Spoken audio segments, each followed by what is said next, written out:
Iglesia de Dios Evangelio Completo presenta un espacio de enseñanza bíblica. Oramos porque este tiempo sea de edificación para su vida. Buenos días, mis queridos hermanos, que el Señor me les bendiga de una manera grande, abundante. A usted que sintoniza la programación de este día de Canal 27 junto con su familia, espero que usted se encuentre muy bien. Qué bueno es el Señor. Hoy estamos llegando al final del mes también, en este día domingo. Es el último domingo del mes número 11 de este año tan, no sé si decir divertido, triste, diferente que hemos tenido este año. Y en medio de las luchas y en medio de todo lo que ha sucedido, hemos visto la provisión y la mano del Señor acompañándonos todos estos días. En nombre de la Iglesia de Dios Evangelio Completo de Guatemala, extiendo mi abrazo fraterno para cada uno de nuestros hermanos, amigos, que en diferentes partes de este país y fuera de este país sintonizan esta programación. Muchas gracias a usted que se ha unido a este proyecto de Canal 27, siendo también un socio honorario para apoyar toda esta programación. Es una bendición poder acompañarle este día tan especial. Qué bueno es Dios. En este mes, mis queridos hermanos, estuve compartiendo con ustedes una serie de temas relacionados con el sacerdocio universal. Hablamos acerca de lo que significa el sacerdocio universal como una doctrina.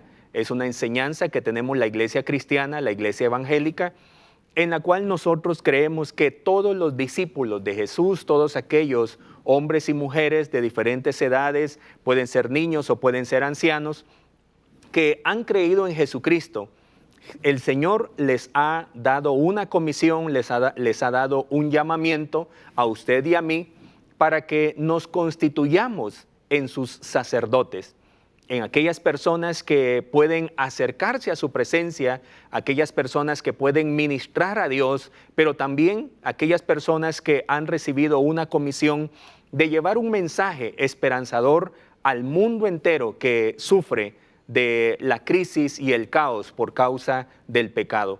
Estuve hablando entonces los días anteriores, domingos, acerca de un caso particular, el caso de Andrés, el apóstol Andrés, y cómo Andrés nos reflejó lo que significa ser sacerdotes, ser esos puentes, esos intermediarios, esas personas que conectan a las personas con Dios, esos discípulos de Jesús que hacen puentes para que los que no conocen a Jesús se encuentren con Jesús. Andrés nos contó una historia muy fascinante cuando él tiene su encuentro personal con Jesús y lo primero que hace es llevar a sus amigos, llevar a su hermano Pedro para que conozca a Jesús. Y esa es una gran motivación que nosotros debemos tener ahora y los días que el Señor nos dé sobre esta tierra. Cada persona debe conocer a Jesús, su familia, sus amigos, y usted y yo somos los responsables de presentarles a Jesús. Una segunda historia que estuvimos abordando acerca de Andrés fue esa escena maravillosa cuando Jesús multiplicó los panes y los peces, y Andrés, como todos los demás discípulos, se sintieron preocupados ante la pregunta de Jesús: ¿cómo hacemos para darle de comer a todas estas personas? Ya algunos habían fallado con sus respuestas, pero a Andrés se le ocurrió una idea loca y llevó a un niño que llevaba unos panes y unos pececillos y le dice al Señor: aquí está esto, yo sé que no es mucho, quizá no alcance, pero aquí está esto. Y a través de esa idea loca, el Señor Jesucristo hizo una multiplicación, un milagro, donde comieron muchísimas personas. Y el día anterior, domingo, les hablé acerca de Andrés, un sacerdote para los curiosos, y cómo Andrés, al encontrarse con unos griegos que querían conocer a Jesús, inmediatamente dijo: no hay más tiempo que perder, se los voy a presentar a Jesús. Así que habló con Jesús respecto de esa curiosidad que tenían los griegos. Y a partir de esa narración vemos todos una serie de acontecimientos que sucedieron. Jesucristo dijo: ahora que los gentiles también me quieren conocer, es el momento para que el Hijo del Hombre sea glorificado. Y también el Señor nos hizo un llamado, que en medio de esa curiosidad y de ese interés que el mundo iba a tener por conocer a Jesús, nosotros, ustedes y yo, tendríamos que estar dispuestos a ofrecer nuestra vida por la causa del reino del Señor. De eso estamos hablando y hoy quiero cerrar este mes con el tema el compromiso sacerdotal. El compromiso sacerdotal. Miren, mis queridos hermanos, nosotros tenemos un gran privilegio. Es un gran privilegio. Ser hijos de Dios es una gran bendición, mis queridos hermanos. Mire, cuando usted y yo no teníamos valor como seres humanos, de verdad, por causa del pecado y por causa de estar separados de Dios, sencillamente nuestra vida se había deteriorado. Habíamos perdido lo que es la imagen de Dios en nosotros, se había manchado, se había dañado esa imagen en nosotros. Y no teníamos más que un comportamiento pecaminoso, pero gracias al favor que nos ha hecho Jesucristo en la cruz del Calvario, a través de morir por nosotros, nosotros hemos alcanzado la gracia y ahora ya no somos más hijos de condenación, ya no somos más hijos de pecado, sino que ahora usted y yo nos hemos constituido. El Señor nos ha dado el derecho, la potestad de ser sus hijos porque hemos creído en Él. ¡Qué gran privilegio, mis queridos hermanos! Usted y yo no somos cualquier persona. Usted y yo somos hijos de Dios. Y como hijos de Dios nosotros debemos tener un comportamiento adecuado como hijos de Dios, una conducta adecuada como personas que conocen la luz y que viven en la luz y que somos la luz. Nuestro comportamiento no puede ser como el de cualquier persona. Y ese es un gran desafío que nosotros tenemos el día de hoy de ser verdaderos cristianos, de ser los sacerdotes del Señor para este tiempo. Mire qué vergonzoso es cuando las personas no cumplen adecuadamente o no viven adecuadamente según su dignidad. Nuestros políticos, cuando ellos no se comportan a la altura del cargo que ellos ostentan, sencillamente dan vergüenza. Y nosotros les exigimos, si queremos que ellos tengan un comportamiento más honorable, más digno, más honrado, más honesto, y cuando ellos fallan y se comportan como un cualquiera, sencillamente nosotros nos sentimos indignados, avergonzados, molestos, tristes de ver tal comportamiento. De la misma manera, cuando un hijo de Dios no tiene un comportamiento a la altura del Hijo de Dios, de los hijos de Dios, sencillamente es algo penoso y vergonzoso. Así que no es sencillamente una especie de obligación tener que tener cierto comportamiento, sino que es parte de nuestra naturaleza. El compromiso sacerdotal, el tema para este día. Fíjese, los sacerdotes del Antiguo Testamento tenían un llamado para una tarea que era exclusiva de ellos. Nadie podía cumplir con la tarea de los sacerdotes en la antigüedad, en el Antiguo Testamento. El libro de Éxodo, el libro de Levítico, donde se habla acerca de los sacerdotes. Nadie podía cumplir con la función más que ellos. Nótelo, porque eso es parte de lo que usted y yo tenemos que ir entendiendo en nuestra vida. Nadie puede cumplir con la tarea que usted y yo debemos cumplir.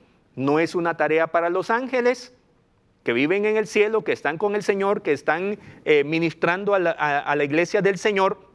No es una tarea de los políticos, no es una tarea de las ONG, no es una tarea de las universidades. Hay una tarea que es exclusiva de los hijos de Dios, de los sacerdotes del Señor.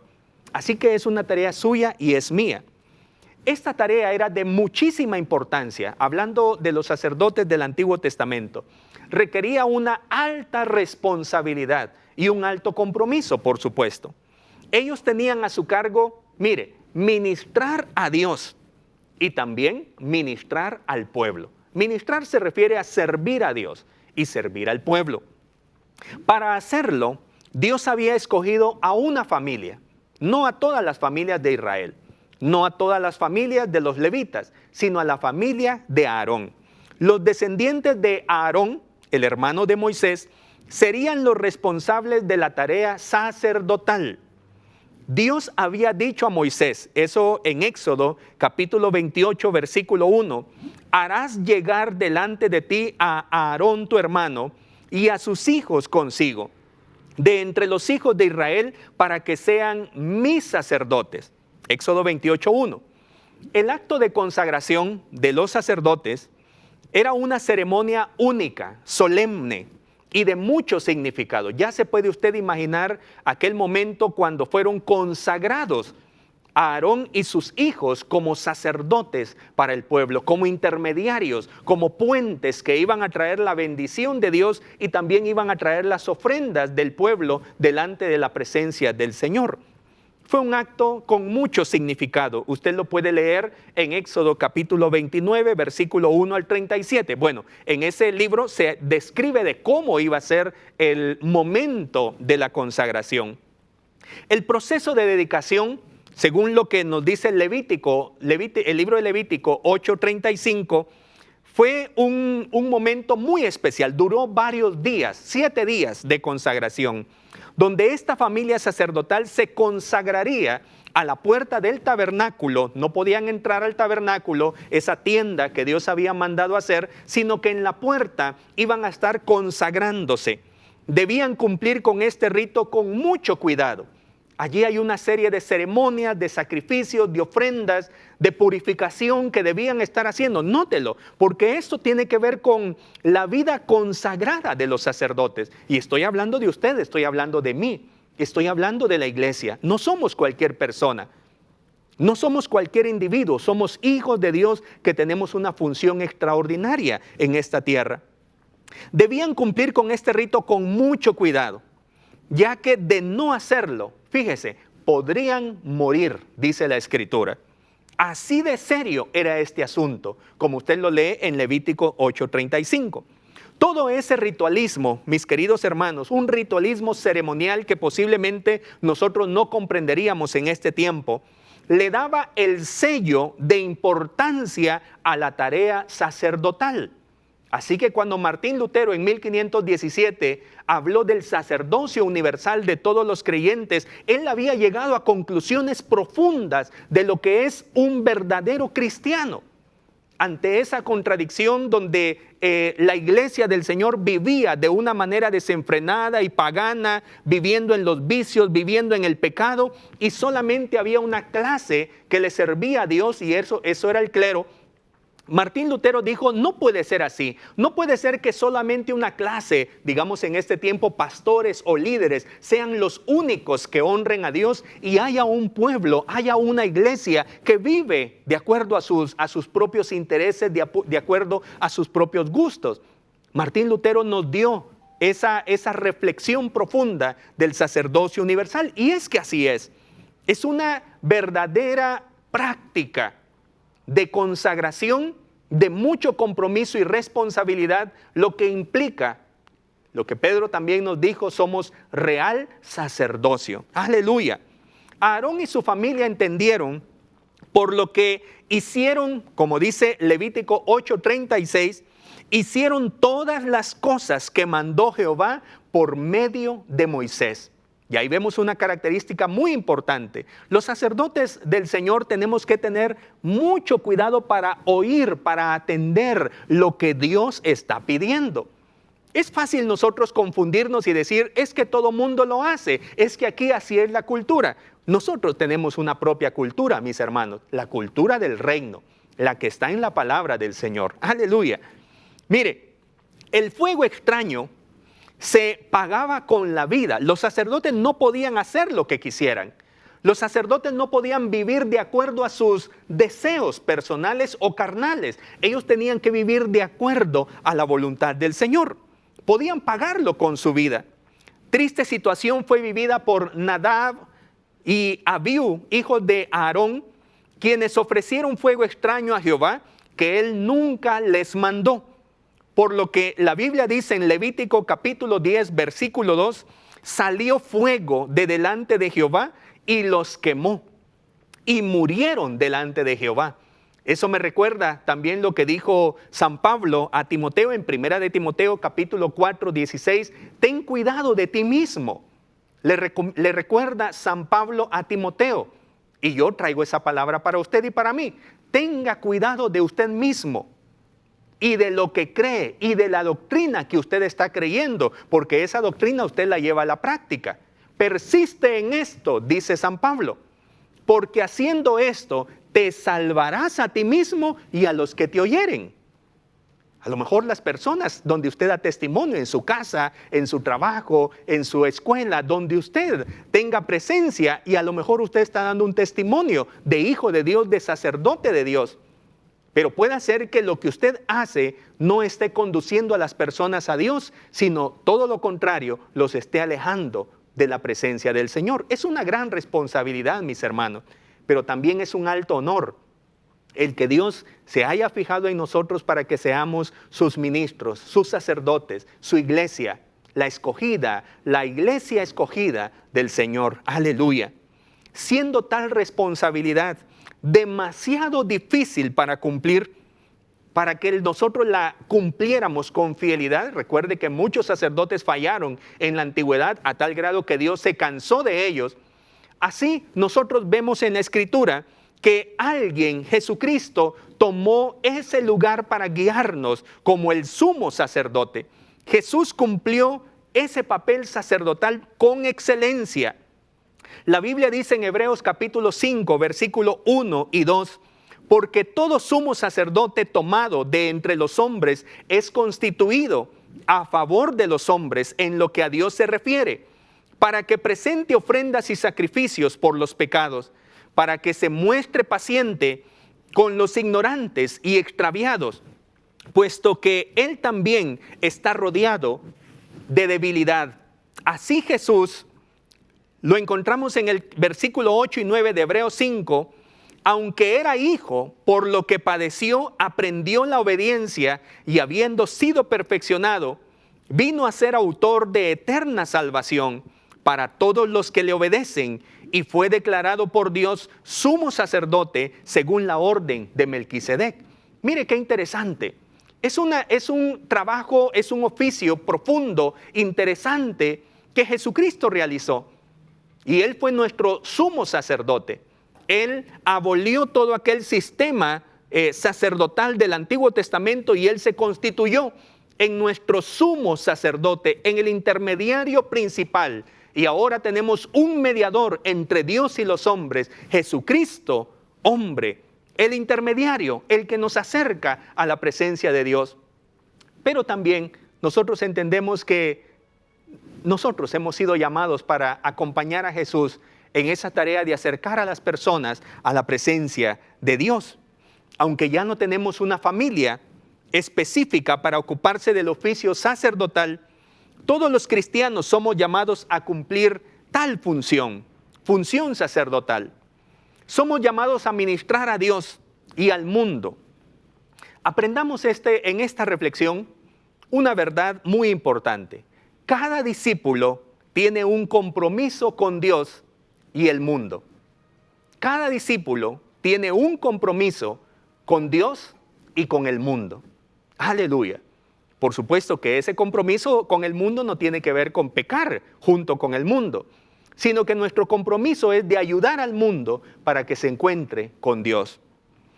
En este último estudio sobre el sacerdocio universal de todos los creyentes, deseo presentar por lo menos 3 compromisos que los discípulos de Jesucristo debemos cumplir en fidelidad a aquel que nos llamó de las tinieblas a su luz admirable. El tema es un tema amplio, como ya lo hemos venido tratando 4 domingos atrás. Es un tema profundo, pero me enfocaré en una historia que nos ilustrará esos compromisos que usted y yo debemos tomarlos para nuestra vida como hijos de Dios, como discípulos de Dios. Y si usted quiere hacer de su vida cristiana algo muy relevante, yo le voy a animar, a desafiar como su hermano, como su amigo, para que nos unamos y asumamos estos compromisos delante del Señor. Por favor, le invito a que busquen la Escritura, San Mateo capítulo 28. Dice la Biblia en el versículo 16, pero los 11 discípulos se fueron a Galilea, al monte donde Jesús les había ordenado. Y cuando le vieron, le adoraron, pero algunos dudaban. Y Jesús se acercó y les habló diciendo: toda potestad me es dada en el cielo y en la tierra. Por tanto, id y haced discípulos a todas las naciones, bautizándolos en el nombre del Padre y del Hijo y del Espíritu Santo, enseñándoles que guarden todas las cosas que os he mandado. Y he aquí, yo estoy con vosotros todos los días hasta el fin del mundo. Amén. Aleluya. Bendito sea el nombre del Señor. Permítame entonces, a través de esta historia muy interesante, hablarle de 3 compromisos donde nosotros, los sacerdotes del Señor, debemos estar involucrados, debemos estar concentrados, enfocados en asumirlos y cumplirlos. Note, en este pasaje que acabamos de leer, los discípulos ya son 11, Judas Iscariote se había suicidado ahorcándose, y ahora están 11 discípulos. 11 discípulos que han estado con Jesús por más de año y medio, quizá 2 años. No tenemos así el tiempo exacto que estuvieron con Jesús. El ministerio de Jesús duró 3 años, pero ellos le acompañaron posiblemente año y medio o quizá 2. Hay 11 discípulos que ya han caminado con Jesús todo ese tiempo, han estado escuchando las enseñanzas del Maestro, han visto los milagros, han crecido, han madurado estos discípulos. Tuvieron la experiencia de la de la crucifixión y luego de la resurrección. Han visto a Jesús resucitado. Sus vidas están cada vez más afirmadas. Ese es el contexto, la figura de estos 11 discípulos que encontramos en este escenario. Son personas que han crecido. Son personas que se han desarrollado como discípulos. Y es un ideal suyo y mío. Es a donde debemos apuntar, llegar a crecer, mis hermanos. Pero veamos entonces en estos discípulos esos 3 compromisos de los que les voy a hablar. El primer compromiso es un compromiso con su palabra, con la palabra de Dios. El compromiso con la palabra, con su palabra. Aleluya, mis hermanos. Miren lo que dice el versículo 16. Regresemos allá al versículo 16. Pero los 11 discípulos se fueron a Galilea, al monte donde Jesús les había ordenado. Aleluya, mis hermanos. Qué bonita historia que refleja una realidad. Los discípulos habían aprendido a obedecer ciegamente a su Señor. Porque aunque no se puede ver mientras obedecemos al Señor, usted sabe que estos son actos de fe. Y la fe es la certeza de lo que se espera, la convicción de lo que no se ve. Así que estos discípulos ya habían entendido que aunque no miraran las cosas, tenían que atreverse a dar los pasos de fe en obediencia a la palabra de Dios. Qué bonita historia, mis hermanos.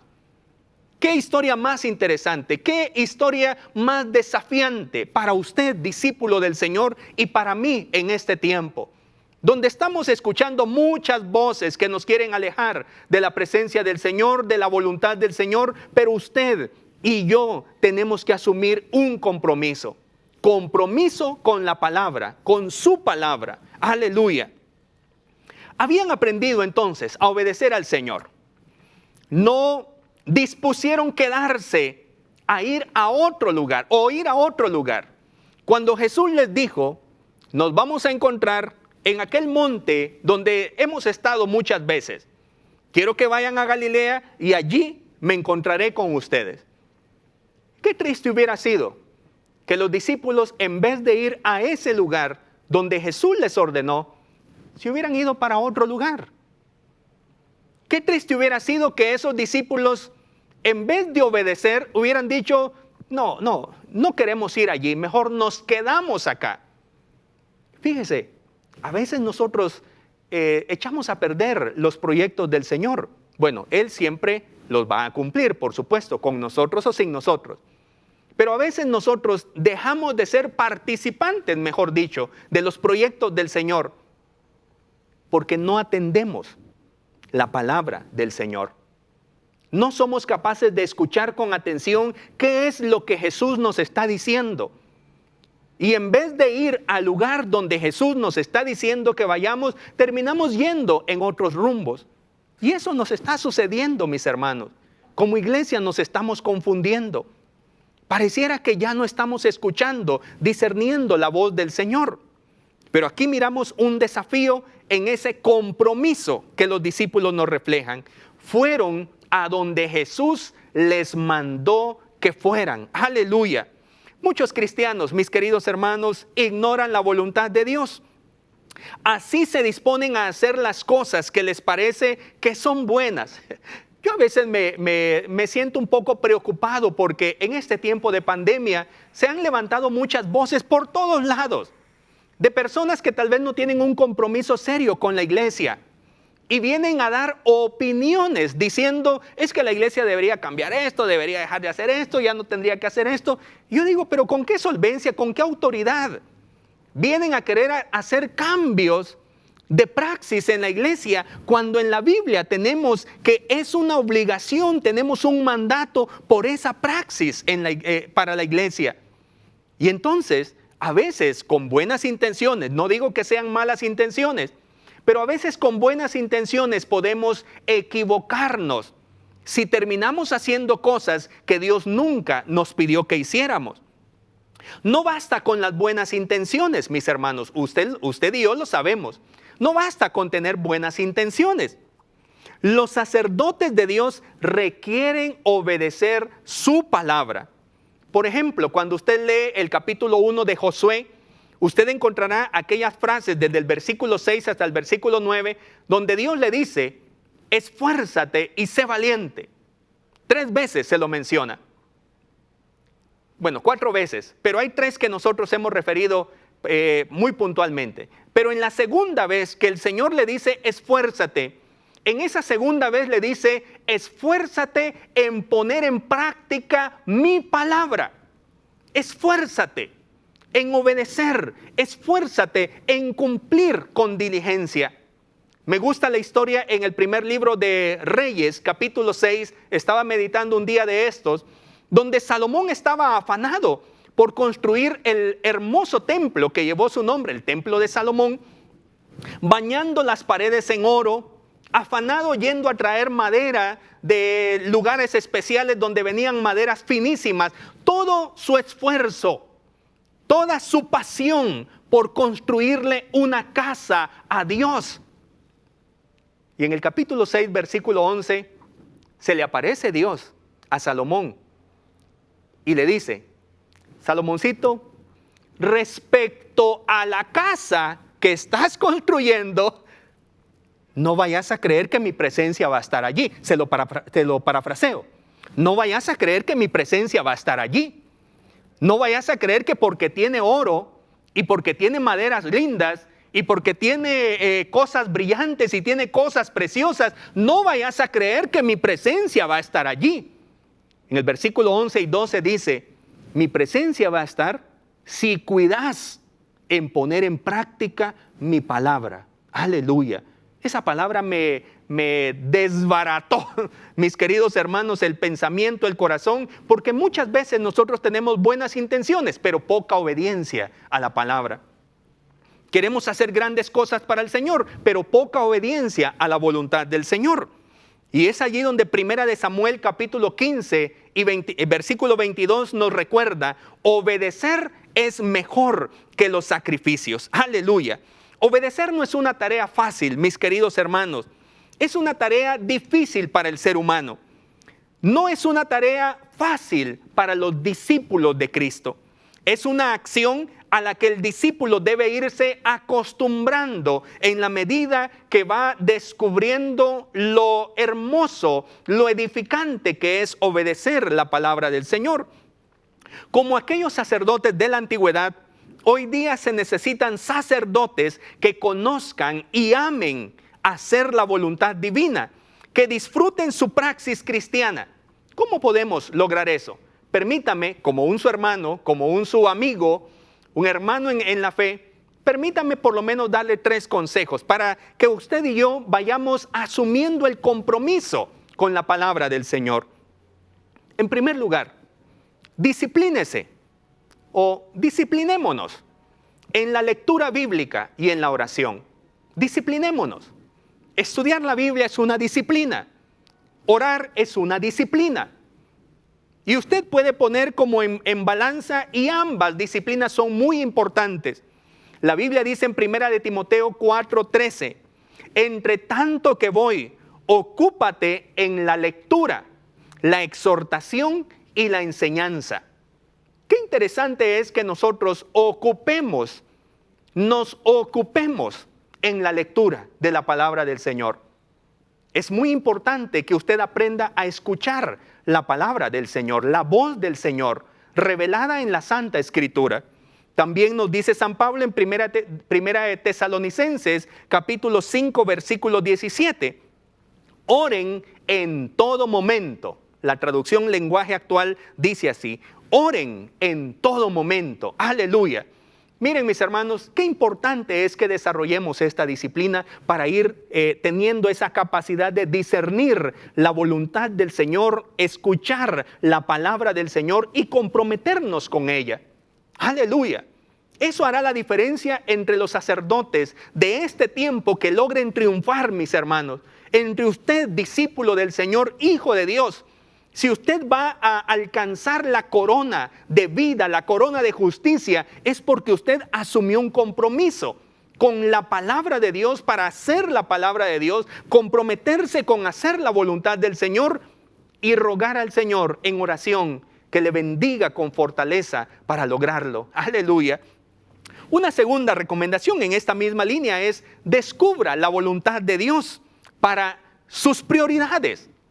Para hacerlas sus prioridades. ¿Cuál es la voluntad de Dios? Yo quiero decirle que la voluntad de Dios no cambia. San Pablo en Romanos capítulo 12, versículo 2 dice: no se conformen a este siglo, sino transformaos por medio de la renovación de vuestro entendimiento, para que comprobéis cuál sea la buena voluntad de Dios, agradable y perfecta. Si usted lee la Biblia, si la ha leído varias veces, de atrás para adelante, de adelante para atrás, si usted ha leído la Biblia, usted es un lector de la palabra, estará de acuerdo conmigo en que hay algunas cosas que son permanentes, no son temporales, son permanentes. Amar, servir, creer, adorar, obedecer, siguen siendo esas condiciones que Dios nos pone para disfrutar de su bendición. Aleluya.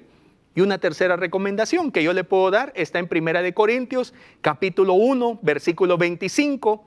Porque lo insensato de Dios es más sabio que los hombres, y lo débil de Dios es más fuerte que los hombres. Mi recomendación es: viva según la sabiduría divina.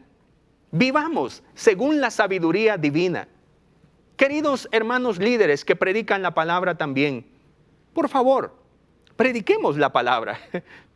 Yo sé que usted tiene buenos libros y que se han escrito muchos libros, muy buenos libros que le han impactado, pero nosotros no vamos a predicar lo que dicen los libros.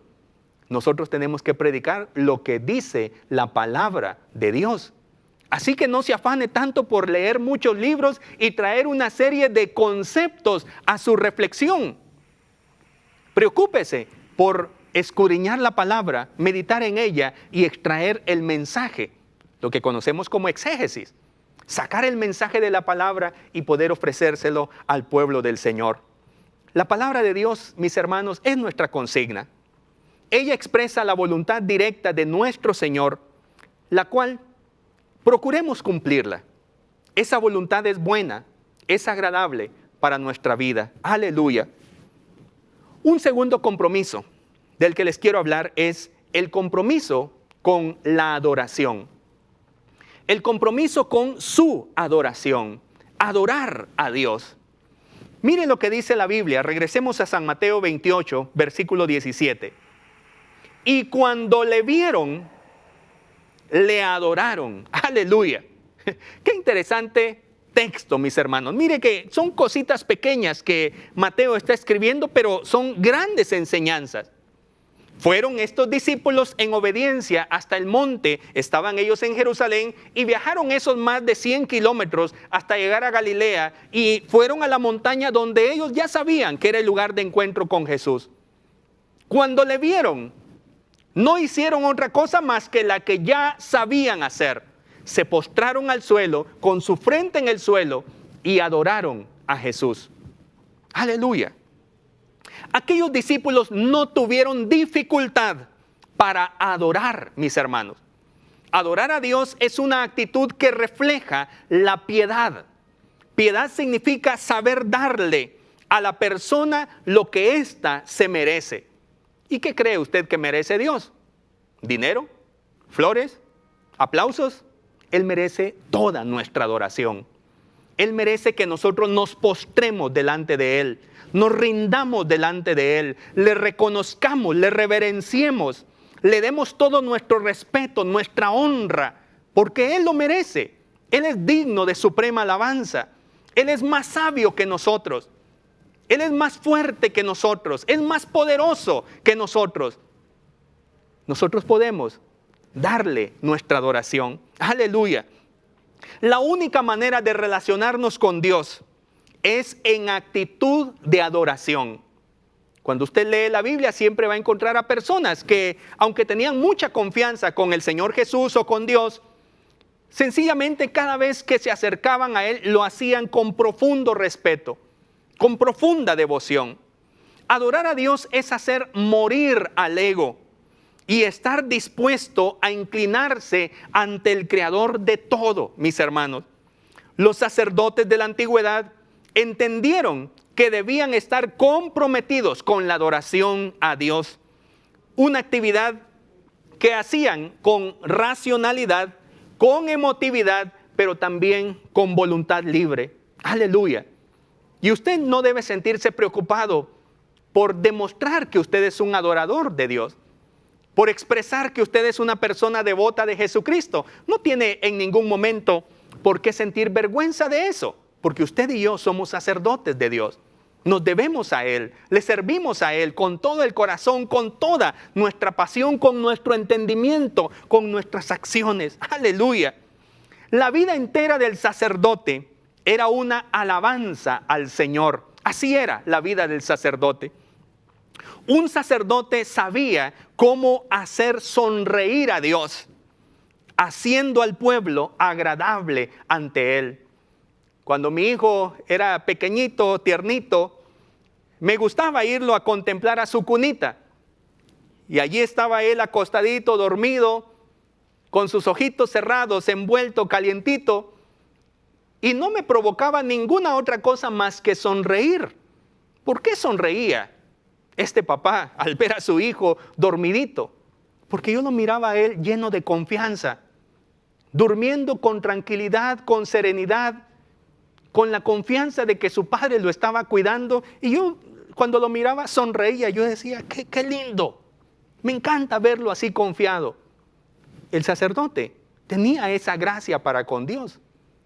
Tenía la habilidad para hacer sonreír a Dios cuando se acercaba con toda su integridad, cuando se acercaba con toda su devoción, con todo su respeto, con todo su amor. Dios sonreía. Y cuando el sacerdote le traía al pueblo, a su pueblo, Dios sonreía al ver a sus hijos, al ver a su pueblo. Aleluya.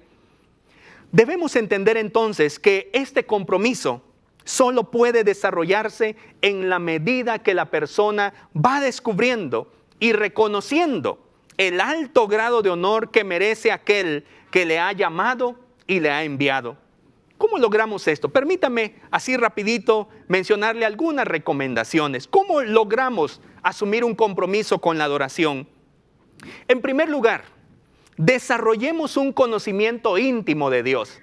Desarrollemos un conocimiento profundo, íntimo de quién es Dios. Si usted la vida cristiana la lleva muy superficial, si usted no profundiza en la fe y usted dice, es que para mí no es la teología, yo no quiero nada de teología, usted está muy equivocado. No podemos ser cristianos si no teologizamos, si no pensamos en nuestra fe. Eso es teologizar. Teologizar no vaya a creer que es una actividad mundana, una actividad diabólica. Teologizar es lo que hacemos los hijos de Dios. Pensamos en lo que Dios nos dice. Pensamos e imaginamos en lo que Dios se ha revelado ante nosotros. Y yo le animo, le desafío para que usted desarrolle un conocimiento más íntimo de Dios. La Biblia dice en Efesios capítulo 3, versículo 17, para que habite Cristo por la fe en vuestros corazones, a fin de que arraigados y cimentados en amor, seáis plenamente capaces de comprender con todos los santos cuál sea la anchura, la longitud, la profundidad y la altura, y de conocer el amor de Cristo, que excede a todo conocimiento, para que seáis llenos de toda la plenitud de Dios. Aleluya, mis hermanos, qué gran texto. Una invitación para que, mis hermanos, conozcamos a Dios en intimidad, en profundidad. Usted necesita pasar tiempo con el Señor. En segundo lugar, le recomiendo, venzamos nuestro ego, mis hermanos. Venzamos nuestro ego. Nuestro ego quiere estar siempre orgulloso, soberbio. Venzámoslo. Para asumir el compromiso con la adoración y poder postrarnos ante el Señor, mire, aceptemos, Él es más importante, incluso que nosotros mismos. Él es Dios, Él es soberano, Él es nuestro creador, Él es nuestro salvador, es quien nos compró, mis hermanos, aleluya. Así que yo le recomiendo, venzamos nuestro ego. Gálatas capítulo 5, versículo 16 dice, digo pues, andad en el Espíritu y no satisfagáis los deseos de la carne. Mire qué profunda verdad. Andemos en el Espíritu y no satisfagamos. Aunque la carne nos diga, tengo hambre de pecado, tengo hambre de lo carnal, usted no satisfaga. Y eso tenemos que esforzarnos. Es morir a nosotros mismos para que nuestro amor esté enfocado profundamente en Dios. Y en tercer lugar le recomiendo, reconozcamos la dignidad suprema de Dios. Reconozcamos su dignidad suprema. Reconozcámosle como Dios. De otra manera, si nosotros tenemos una caricatura de Dios, si nosotros tenemos la imagen de Dios distorsionada, y yo sé, Dios es nuestro amigo, así se ha revelado Él. Pero cuando nosotros confundimos la amistad revelada en la Escritura con la que tenemos, disculpe la expresión, con nuestros cuates, llegamos a creer que con nuestro Dios la amistad tiene que ver con irrespeto. La amistad tiene que ver con ponernos al mismo nivel. Jamás. Él es Señor, Él es Rey. Y aunque Él dice que es nuestro amigo, nosotros no podemos abusar de esa confianza y debemos reconocer su alta dignidad, su suprema dignidad. Fíjese que en Apocalipsis capítulo 1, versículos 17 y 18, Juan dice, aquel Juan que se recostó sobre su pecho, cuando le vi, caí como muerto a sus pies, y él puso su diestra sobre mí diciéndome, no temas, yo soy el primero y el último, y el que vivo y estuve muerto, mas he aquí que vivo por los siglos de los siglos. Amén. Y tengo las llaves de la muerte y del Hades. Imagínese, ese pobre Juancito, cuando ya estaba viejito, más de 90 años quizá, allí en el exilio, tuvo un encuentro personal con el Jesús resucitado.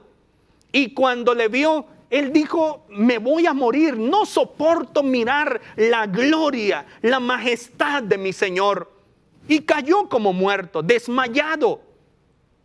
Y entonces viene el Señor, ya es voluntad de Él, a darle fortaleza y puso su mano y le dice, no temas, aleluya, bendito sea el nombre del Señor. A menos que usted y yo reconozcamos la dignidad suprema de nuestro Señor, nunca vamos a poder desarrollar ese grado, ese compromiso con la adoración a nuestro Dios. Dios debe ser primero en nuestro corazón. Él es digno de suprema alabanza y adoración. Aquel discípulo que con diligencia se aproxima, con fe, se encontrará con un Dios ante el cual se debe postrar. Para esos discípulos era muy fácil. Se encontraron con Jesús en aquella montaña y no dijeron, ¿qué tal Jesús? ¿Cómo te va? Qué bueno verte. No. Ya sabían lo que tenían que hacer. Los protocolos naturales de un discípulo, de un sacerdote es, cada vez que me encuentre con el Señor, mi vida se tiene que postrar ante Él. Y le debo dar adoración. Y le debo dar mi reconocimiento, mi admiración, mi respeto profundo hacia mi Señor. Y en tercer lugar, quiero mencionarle el tercer compromiso, donde los sacerdotes del Señor debemos estar debidamente enfocados, atrapados. El compromiso con la misión. El compromiso con ese deseo de Dios que hoy conocemos en la iglesia como la Missio Dei, la misión de Dios. Y la misión de Dios es salvar lo que se había perdido. La misión de Dios es poner en orden nuestra Guatemala llena de caos económico, político, social. La misión de Dios es transformar las esferas más violentadas de la sociedad y que allí la luz del Evangelio brille. Dice el versículo 17, allí en su segunda parte, San Mateo 28, versículo 17.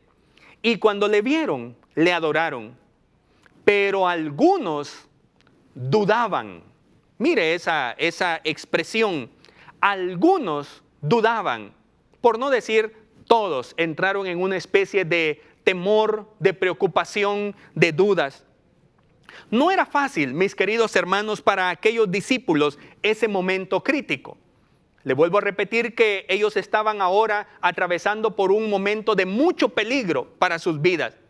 Los seguidores de Jesús, que ese Jesús ya había sido crucificado en una cruz, ahora corrían el mismo peligro de ser llevados al martirio, a ser crucificados. Y como humanos ellos se llenaron de cierto temor. Es lógico. ¿Qué sucedería en los siguientes días? Era la pregunta que posiblemente se hacían. Que también nosotros nos podremos estar haciendo después de un año tan agitado como el que hemos tenido los meses anteriores. Y nos podríamos preocupar, ¿cómo va a ser el 2021? Cuando ya se nos anuncia que va a haber inflación, cuando ya se nos anuncia que va a haber incremento a los impuestos, cuando ya se nos anuncia de que posiblemente la canasta básica va a aumentar y nuestro salario va a seguir siendo igual, cuando se nos anuncia todas esas malas noticias, nos llenamos de preocupación y entonces viene la duda para nuestro corazón. Y en vez de poner nuestros ojos en aquel resucitado, delante de quien nos acabamos de postrar, nosotros nos enfocamos en lo que vemos a nuestro alrededor. Esos discípulos estaban preocupados y con razones para estar preocupados, como usted y yo podemos estarlo ahora también. Dichas dudas que esos discípulos tenían y que nosotros también, serían disipadas con el anuncio de la misión. La razón y propósito de su vida estaba en ser sacerdotes de Dios para el mundo. Aleluya. Proclamando el año agradable del Señor en las naciones, ellos encontrarían una razón motivante para disipar toda duda en su corazón. Por lo general, mis queridos hermanos, amigos, hermanos, compañeros de iglesia, abandonamos la misión cuando nos llenamos de dudas en el corazón. Cuando vemos el desafío 2021 y nos vemos en el espejo de nuestra economía y vemos nuestra billetera, vemos nuestra cuenta bancaria que ha desaparecido y vemos que viene un gigante económico, social, crítico, político ante nosotros, nosotros nos llenamos de duda el corazón. No es que dudemos de Dios, dudamos de nosotros, dudamos de nuestras capacidades, dudamos de nuestra sabiduría y de nuestros recursos. Quizá tengamos una clara imagen de Dios, pero tenemos una distorsión de nosotros mismos. Desconfiamos de nuestras capacidades y de nuestros recursos. Nos olvidamos que la misión se hace con las capacidades de Dios y con los recursos de Dios. Alabado sea el nombre de Cristo, mis hermanos. El que duda, usted lo sabe, sufre de parálisis. Nuestra vida no avanza cuando nosotros nos llenamos de dudas en el corazón. Puede ser una duda válida. Si usted se pregunta, ¿cómo hará la tarea con sus fuerzas? Por esa razón, yo quisiera responder una pregunta. ¿Cómo usted se libra de la desconfianza cuando la desconfianza viene a su vida, cuando la duda le atrapa, cuando usted no puede mirar al Señor de la misión, sino que usted mira los problemas que están a su alrededor. Le doy por lo menos algunos tips, algunas recomendaciones. Confíe en la autoridad del que le envió. Jesucristo, ante esa escena de duda, versículo 18, Jesús se acercó y les habló diciendo: toda potestad me es dada en el cielo y en la tierra. Alabado sea el nombre del Señor. Confíe en la autoridad de Jesucristo, quien le dice: te he comisionado como mi sacerdote, como mi hija, mi sierva, para este tiempo. Aleluya. La Biblia dice en Filipenses 2, versículo 9, por lo cual Dios también le exaltó hasta lo sumo y le dio un nombre que es sobre todo nombre, para que en el nombre de Jesús se doble toda rodilla de los que están en los cielos y en la tierra y debajo de la tierra, y toda lengua confiese que Jesucristo es el Señor, para gloria de Dios Padre. Ese es el Jesucristo que nos llama, ese es el Jesucristo que nos dice: eres mi sacerdote, aleluya, para este tiempo. Bendito sea Dios. Saquemos la duda del corazón y aceptemos que quien nos está enviando a servir en este mundo es el Dios eterno todopoderoso. Una segunda recomendación, voy rapidito. Confíe en la importancia de su tarea, la tarea que Dios le ha dado. Mire, nuestra tarea no es cualquier tarea. Nuestra tarea no es la tarea de un ingeniero que hace puentes, que hace carreteras, que hace edificios. Nuestra tarea no es tan común como la de un abogado, con todo respeto a los profesionales del derecho, pero no es tan común como la de un abogado. Nuestra tarea no es tan poco enfocada o tan diminuto su enfoque como la de un médico, quizá, con todo respeto a todos los profesionales. Nuestra tarea, mis hermanos, es mucho más importante. La tarea de un sacerdote del Señor es mucho más importante. Tiene que ver con la vida eterna. Tiene que ver con la restauración del cosmos. Aleluya. Colosenses capítulo 1, versículo 27 dice: a quienes Dios quiso dar a conocer las riquezas de la gloria de este misterio entre los gentiles, que es Cristo en vosotros, la esperanza de gloria. Aleluya. Y por último, confíe en la compañía de aquel que le envió. Aleluya, mis hermanos. Jesucristo les dijo allí en el versículo 19, como la tarea de ustedes es muy importante, no lo olvide, su tarea es muy importante. Quiero que vayan y hagan discípulos a todas las naciones, bautizándolos en el nombre del Padre y del Hijo y del Espíritu Santo, enseñándoles que guarden todas las cosas que os he mandado. Mire qué importante tarea. Y ahora el Señor Jesucristo nos recuerda, y es una recomendación más para usted y para mí: confiemos en la compañía de aquel que nos ha enviado. Dice el versículo 20 al final: y he aquí, yo estoy con vosotros todos los días hasta el fin del mundo. Amén. Alabado sea el nombre del Señor, mis hermanos. Quiero terminar diciéndoles en una palabra de conclusión, en un cierre de este mensaje: los sacerdotes del Antiguo Testamento fueron personas comprometidas con Dios y el pueblo. Fueron comprometidas, tuvieron compromiso. Desde la manera de vestir hasta el perfume que usaban, demostraba la calidad de persona que eran. Hoy todavía nos hacemos la pregunta: ¿debo vestirme como un mundano? Y entonces la pregunta simple sería: ¿sos un mundano o sos un sacerdote? Si sos un mundano, vestí y comportate como mundano. Si sos un sacerdote, vestí y comportate como un sacerdote. Así es la lógica. Yo no sé si usted tenga otra lógica, pero usted sabe que la lógica es así de simple. Así es el razonamiento, muy simple, muy lógico. Así que todo lo que somos debería reflejar lo que somos.